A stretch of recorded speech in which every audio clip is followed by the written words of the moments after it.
دوستان خسته نباشین. این هم طبیعت سلاخ با آقای سلاخ سیتی. یه فیلم گرفتم که ببینین لذت ببرین. فقط طبیعت سلاخ رو نگاه کنین خدایی. این خود سلاخ جزیره نگاه، واقعا دیدن داره طبیعتش. نگاه ایوال خدایی، بهشت گم شده.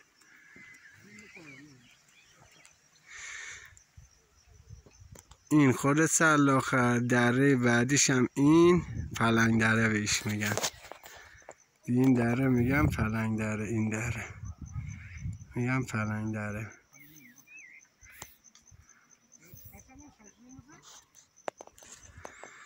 اما این برم میگن، اینجا بالای سلاخ میگن تقلن، اینجا رو میگن نارو،